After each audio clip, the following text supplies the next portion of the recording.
Yes! Bon dimanche tout le monde, j'espère que vous allez bien. De retour pour une autre préparation hebdomadaire et encore une fois une semaine qui est exceptionnelle d'un point de vue price action. La précision de nos analyses a été honnêtement comme c'est de toute beauté. Ça ne veut pas dire nécessairement que c'est facile à transiger, particulièrement pas à day trader. C'est le genre de price action qui est genre de floating breakout. C'est juste, il y a peu d'opportunités de se positionner si vous manquez l'opportunité de se positionner. Et ça peut causer quand même un certain dommage mental, si on peut dire, parce que si vous acharnez, ça peut devenir dangereux. Alors qu'au final, vous avez raison sur le mouvement, sur la direction, mais s'impliquer ou s'engager dans ce genre de price action-là de façon active ou en scalping, ça peut quand même demeurer très complexe. Donc, comme à l'habitude, on revient sur la semaine passée. Par la suite, on regarde du côté du calendrier économique. Ça en est encore une bonne cette semaine. Et on va regarder pour se préparer d'un point de vue technique pour qu'est-ce qui nous attend. Donc, commencer avec le retour sur la semaine passée. Écoutez, ça a été vraiment, vraiment, vraiment, vraiment précis. Puis, ça fait déjà un certain moment, en fait, depuis le gap d'il y a 2 semaines, je vous ai mentionné, je pense vraiment que mon focus va être vers, pas je pense vraiment, mon focus va être vers les highs du mois dernier, du mois d'avril, en fait. Mais, encore une fois, quand je vous dis que tout est une question de timing et de compréhension, ça aurait été très surprenant qu'on aille attaquer ces highs-là au mois d'avril. Donc, je m'attendais à ce qu'on aille au mois de mai, qui était jeudi. Qu'est-ce qu'on a vu? C'est que mercredi, on a eu une drop quand même assez agressive où ce que j'ai vu beaucoup de monde penser que c'était le début de quelque chose d'autre. OK, on recommence à dropper.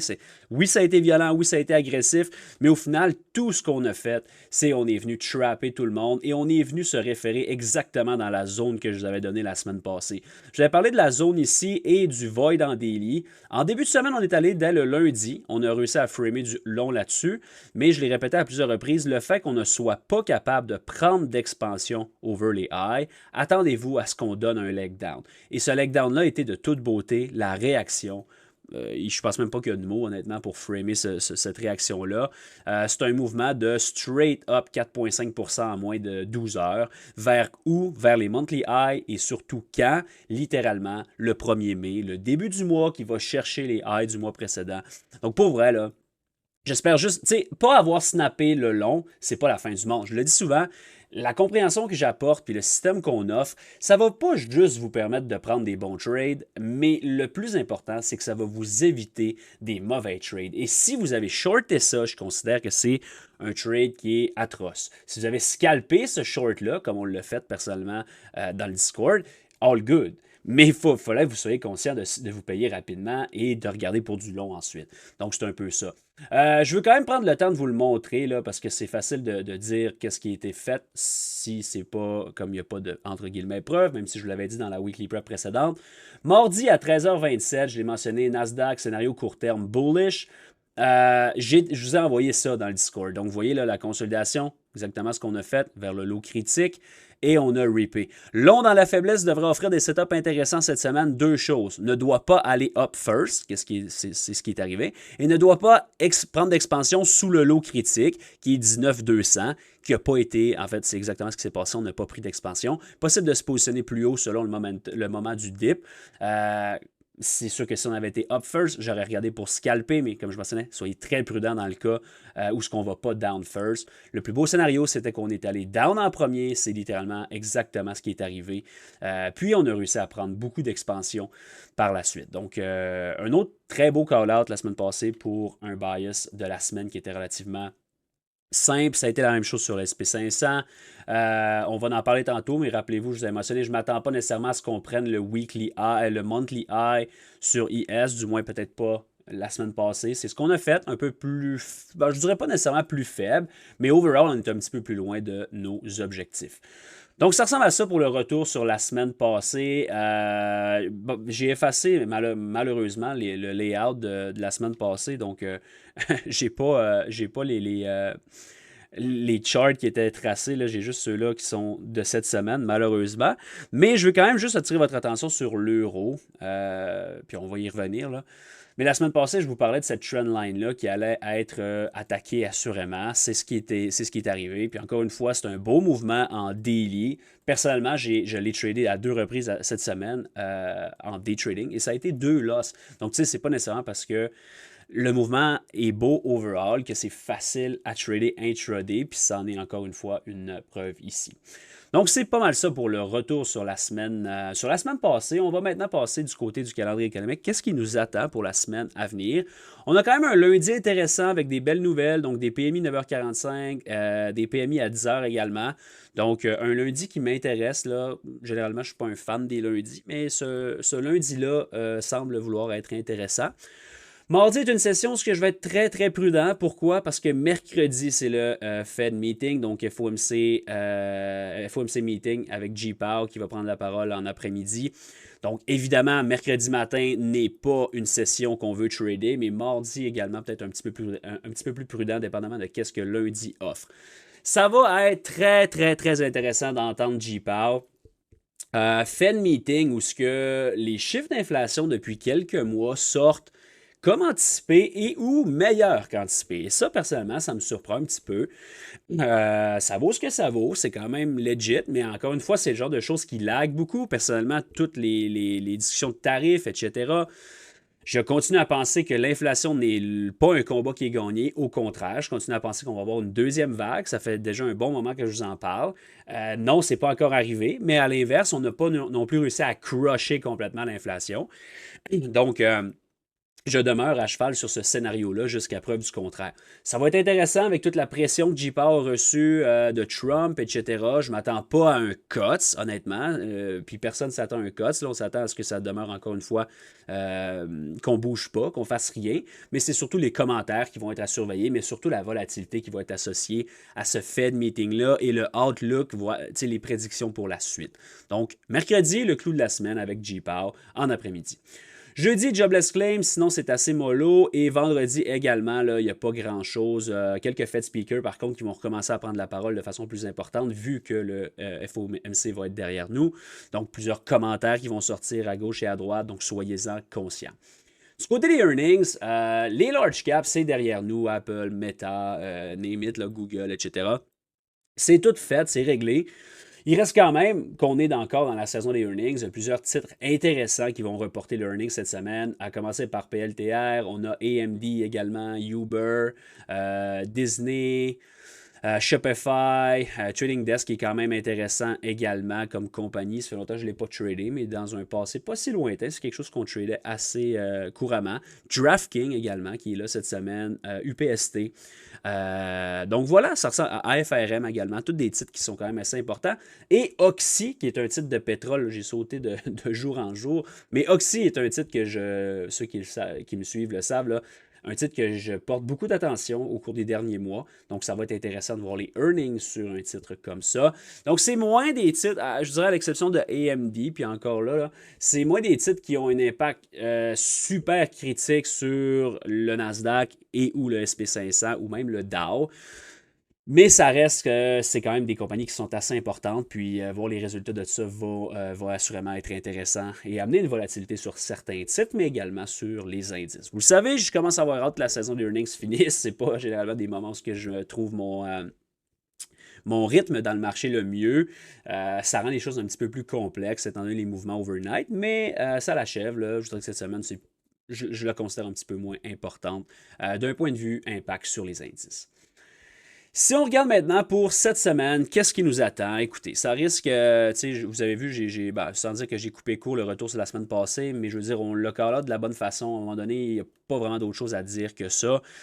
C'était assez prévisible également. C'est pas, je veux dire, on n'est pas des super-héros pour faire ça, là, dans le sens que c'est des concepts qui sont relativement simples et lorsque tu amènes cette compréhension-là avec un peu d'expérience, c'est des choses que vous êtes capable de faire littéralement, relativement facilement, une fois que vous comprenez comment que les marchés fonctionnent réellement. Puis à partir de là, c'est simplement une question de se faire confiance. Maintenant, si on regarde pour la suite des choses, c'est là que ça devient le plus intéressant pour moi.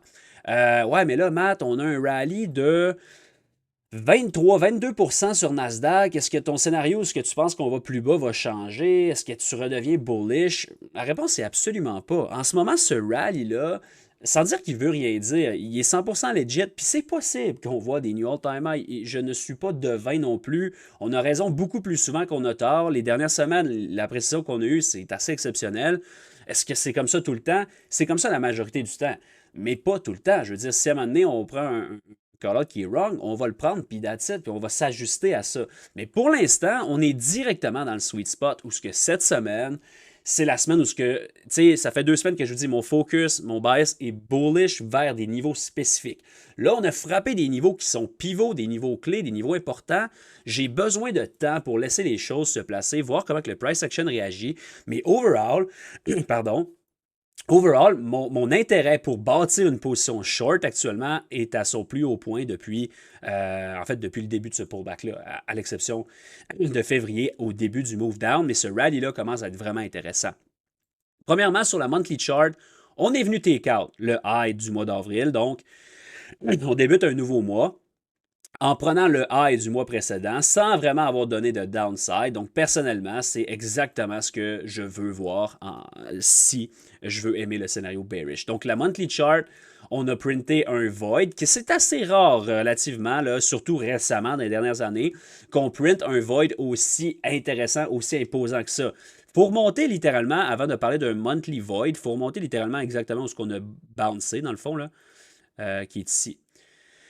Si vous regardez, c'est quelque chose qu'on avait mentionné durant la chute. C'était notre target un peu plus majeur. Mais je veux dire, ça n'arrive pas comme à tous les mois qu'on crée ce genre d'imbalance-là en monthly.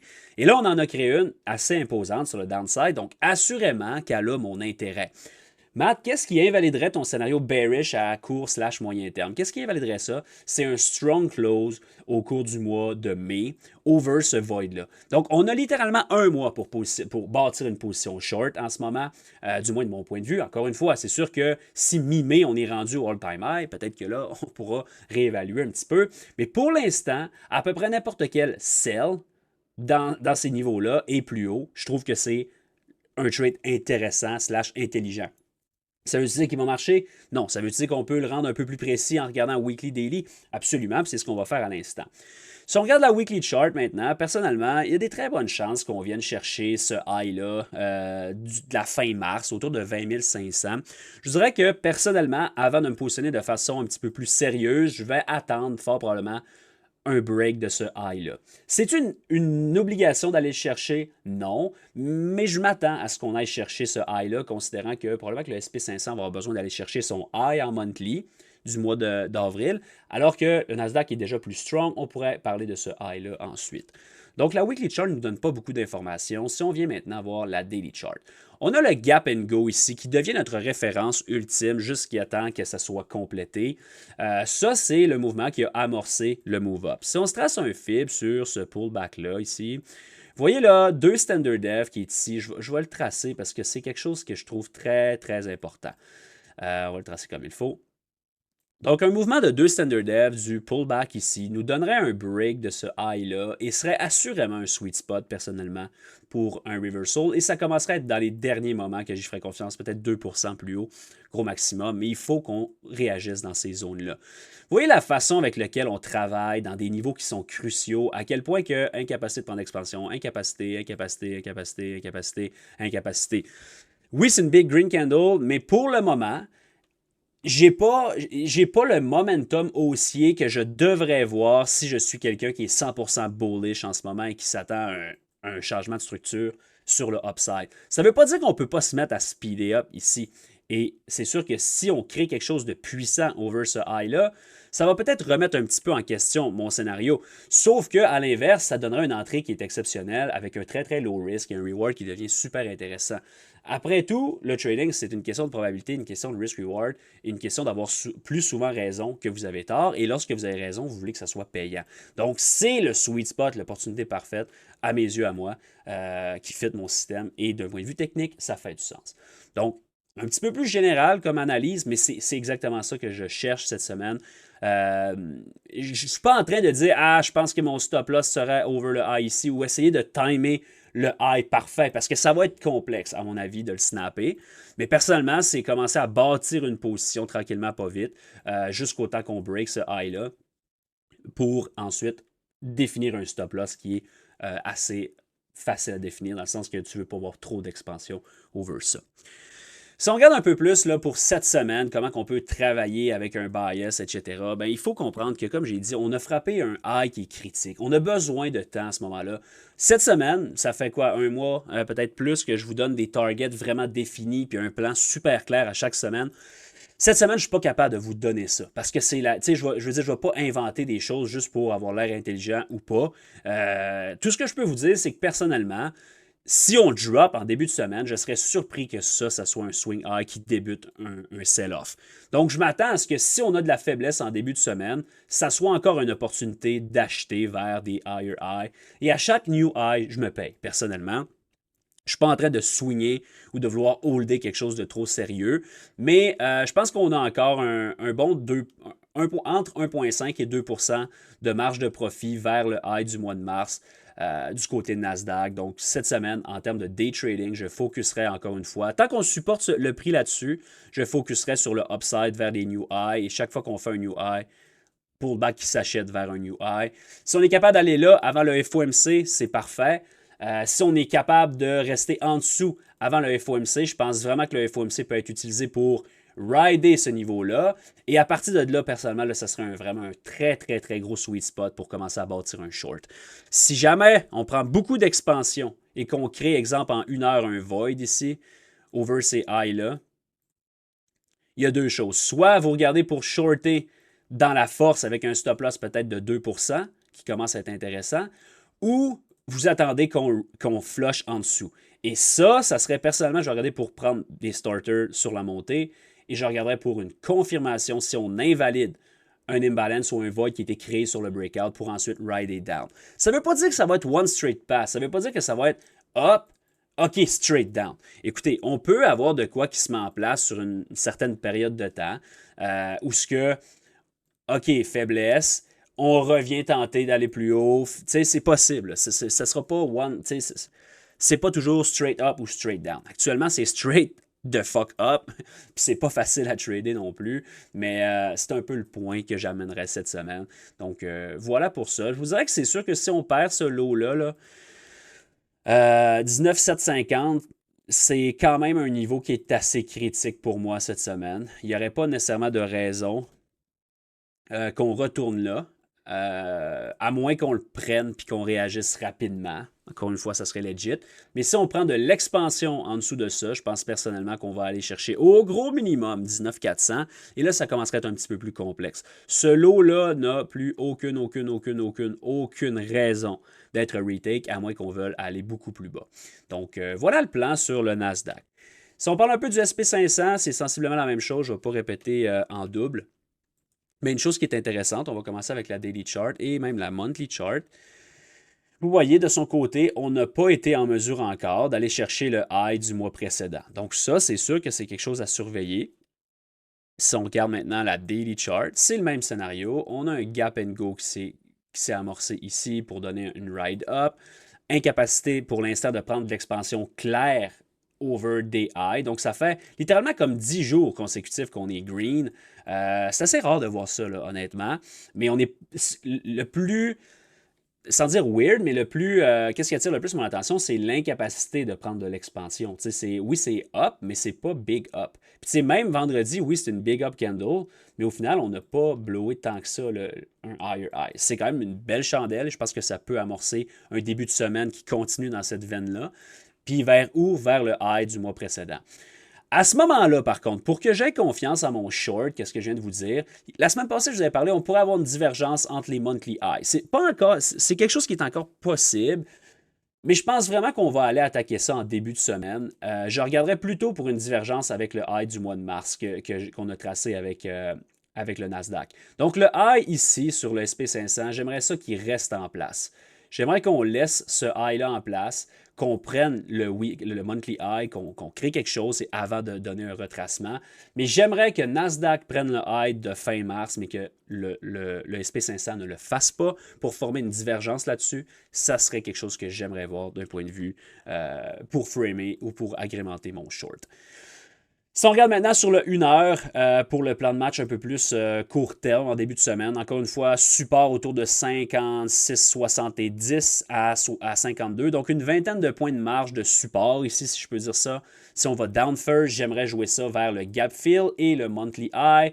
Je le jouerais safe vers le gap fill par contre. Le monthly high, on ne sait jamais s'il peut se former une divergence là-dessus, mais voyez là, le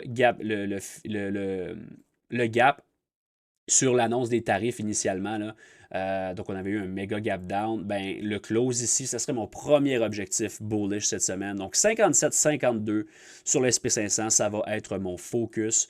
Et c'est encore le même type de marché. On veut acheter dans la faiblesse et vendre dans la force, c'est aussi simple que ça. Si vous achetez, ben, acheter dans la continuation, c'est un petit peu moins pire, hein, mais c'est quand même difficile.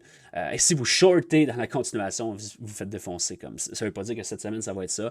Mais tant que les highs ici ne sont pas take out, ça demeure quand même principalement mon focus. Voilà pour le SP500, relativement simple. Même chose, là, les lows ici, puis éventuellement comme ceux-là ici. Mais sans dire que je ne m'attends pas de voir ça cette semaine. Mais si on va là, si on y va en premier, ça va être très important de surveiller comment on travaille. Encore une fois, expansion en dessous des zones confirmerait un mouvement. Si on regarde maintenant du côté des références, commencer avec le dollar US, on va aller sur la chart en daily. Vraiment pas évident de le lire de la bonne façon pour vrai. C'est pas laid en daily, mais intraday, c'est très, très, très, très, très laid. Toujours le même scénario, comme à plusieurs reprises la semaine passée. Ok, j'aime le long, ok, j'aime le short. Si la structure est moyenne, c'est pas complètement laid, mais c'est loin d'être super clean non plus. J'aime quand même le dip de vendredi, puis le close. Est-ce qu'on peut prendre de l'expansion à l'intérieur du void en weekly vers le gap en daily ici, qu'on peut raffiner un petit peu? À suivre, ça serait quand même mon focus pour le moment, autour de 100.750, ce serait mon premier target long sur le dollar US. Si on le regarde en 1 heure, j'ai deux zones d'importance pour moi, là. Il faut qu'on supporte ça ici autour de 99,7 pour demeurer bullish. Si on perd ça avec de l'expansion, je pense vraiment qu'on va aller attaquer la trendline qui est là et probablement avoir des new lows. À l'inverse, pour demeurer bullish, il faut qu'on flippe cette zone-là, supporte et qu'on aille attaquer le gap. Ce trade-là est quand même intéressant, honnêtement. Là, si on peut avoir un setup long qui se dessine là-dessus, c'est un trade quand même une coupe de pourcents. En fait, 0,5% sur le dollar, c'est quand même bien, là, mais 500 pips qui peuvent se jouer relativement clean, à mon avis, sur le dollar US. À l'inverse, sur l'euro, évidemment, si j'aime le setup sur le dollar, l'euro pourrait également être intéressant. Je vous ai parlé de la trendline tantôt qui a été breakée. Le plus pertinent, c'est quand même le void qui a été respecté sur le rally. Donc ça, c'est assurément quelque chose qu'on veut surveiller. On approche le void en weekly et sinon le void en daily un petit peu en dessous. Donc il y a quand même de la place. Initialement, honnêtement, personnellement, j'étais long sur ce mouvement-là vendredi avant de prendre un break-even / small loss sur la rejection. Un petit peu mad de celle-là parce qu'il était vraiment beau, honnêtement. Mais j'ai peut-être été un petit peu greedy. Tout ça pour dire que tant qu'on ne reclaim pas cette zone-là, je favoriserais la rejection vers une continuation down. Les lows, double bottom ici qui est plus que joli, vers également peut-être un petit peu plus bas si jamais ça se met à accélérer. Là, le Fed meeting devrait nous donner un peu d'informations également. J'attire votre attention sur Gold et je vous ramène aussi sur le Discord parce que c'est quelque chose que j'avais call out. Là, j'avais call out également Nvidia, Tesla. Mais le Gold était un autre scénario. Donc, vous voyez, là, mardi également, j'ai posté cette chart-là que mon focus demeure bullish. Mais à court terme, mon focus serait short en ce moment, un peu comme les indices. J'aimerais down first pour ensuite regarder pour du long. C'est évidemment pas facile de shorter ce genre de force-là parce que c'est une chart qui est excessivement strong. Mais overall, c'est ce que je mentionnais. Sur le gold, c'est exactement ce qui est arrivé. On a breaké la trendline avec conviction. Je pense personnellement qu'il manque un peu de jus, donc on pourrait regarder pour focuser short en début de semaine vers ces niveaux-là. Et à partir de là, personnellement, ça commence à être du long qui m'intéresse à peu près n'importe où, avec un stop-loss à la limite plus large, mais c'est vraiment un swing slash investissement que je trouve intéressant. Encore une fois, c'est simplement mon opinion personnelle. Je ne suis pas là pour vous donner des conseils de quoi que ce soit. C'est juste un graphique et des dessins, mais c'est ce que j'aimerais voir sur Gold. Cette semaine, c'est quelque chose que je vais surveiller. Quelque chose qui frame mon scénario bearish, puis j'ai bien aimé le jeudi-vendredi, qu'est-ce qu'il en était. Puis encore une fois, juste pour que vous compreniez que c'est quelque chose de... Je veux dire, j'invente rien avec vous autres, c'est toujours quelque chose qui est mentionné d'avance. Mentionné sur les yields cette semaine, le void ici, need to hold, doit tenir. J'ai marqué qu'une des clés dans mon analyse résidait dans le US 10 years. Watch le void autour de 4%. Si on blow under vers des new lows, scénario bearish risque d'être cancellé. Et pour l'instant, ben, regardez la réaction au tick près. Donc, je ne peux pas canceller mon scénario bearish. Au contraire, sans dire que ça le confirme, ça continue à donner de l'intérêt et de la pertinence, à mon avis. Fed meeting cette semaine, ça va être très intéressant de voir la réaction sur les yields. Ça ne veut pas dire qu'on ne peut pas les repuncher avant de rip-off, mais je sais que tout le monde pense que les yields s'en vont à zéro. Personnellement, je les vois plutôt à 5% avant de plus bas.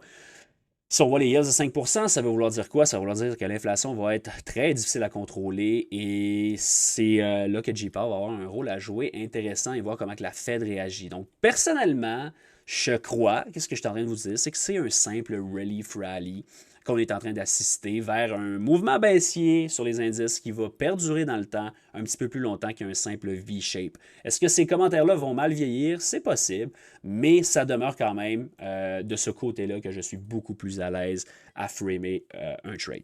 Du côté des stocks, honnêtement, c'est stand-by. Puis tu sais, autant que j'aime vous donner des setups, mais je ne suis pas là sur YouTube à vous faire des preps juste pour vous donner de quoi à jaser ou juste pour le fun.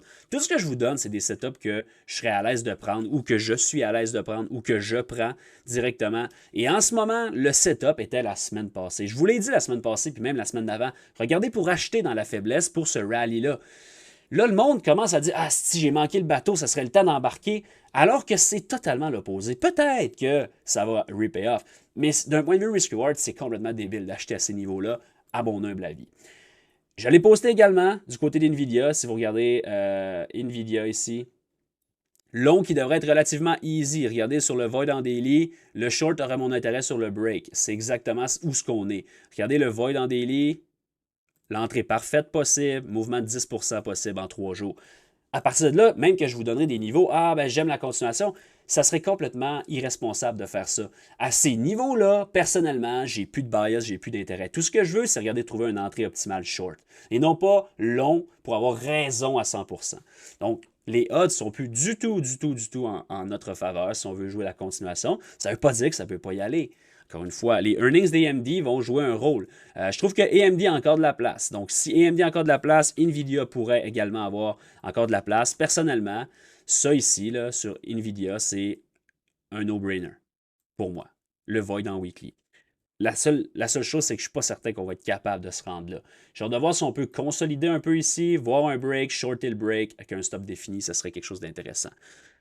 Si vous voulez jouer Apple, Apple est peut-être intéressant parce que si les indices et le reste du gaz pour peut-être 5 à 10 sessions supportées / bullish, je pense personnellement qu'on devrait voir Apple rapidement en début de semaine être strong. Si jamais ça gosse, oubliez ça. Par contre, si demain, right off the bat à l'open, on est strong, j'aime le long vers le void ici. Donc, avec les earnings, ça a été... Mais tu sais, je trouve que c'est dangereux de focuser sur un titre qui est faible relativement au reste, alors que mon bias est bearish overall. Vous comprenez? Donc, ça ne fait pas de sens pour moi de long ça, à moins que ça soit hors de tout doute, que ça soit wow, OK, big gap up, momentum qui embarque. Je pense qu'il y a du scalp d'une coupe de session qui peut se faire là-dessus. Sinon, assez mollo. Tesla aussi, je trouve qu'il a manqué de gaz un petit peu. Quand même, le dip qu'on a mentionné a été joli. Personnellement, je pense qu'on va voir minimum le chiffre 300. Donc, ça demeure mon focus en scalp. Je trouve que c'est intéressant, encore une dizaine de pourcents de marge de profit sur le upside. Mais encore une fois, mon bias est bearish. Donc, j'aimais le dip, le premier dip. J'aime pas la continuation. Assurément pas. Ça ressemble à ça. Petit mot sur le VIX en finissant. Ouais, Matt, le VIX est en train de se faire défoncer. En effet, rien de trop catastrophique. Personnellement, on n'a pas de divergence nécessairement, mais je vous avais parlé de probablement voir ce gap-là être fill. Une fois que ce gap-là est fill, j'ai hâte de voir si on crush en dessous de 20 ou si on supporte 20. J'aimerais qu'on supporte. J'aimerais qu'on supporte autour de 20. Je ne veux pas faire de lower low. Tant qu'on ne fait pas de lower low, mon scénario bearish demeure en place. Tant que les yields demeurent supportés, mon scénario demeure en place. Et tant qu'on ne prend pas des tonnes d'expansion over les highs ici, sur le Nasdaq, mon scénario bearish demeure en place. C'est là-dessus que je vous mentionne depuis littéralement le début de ça.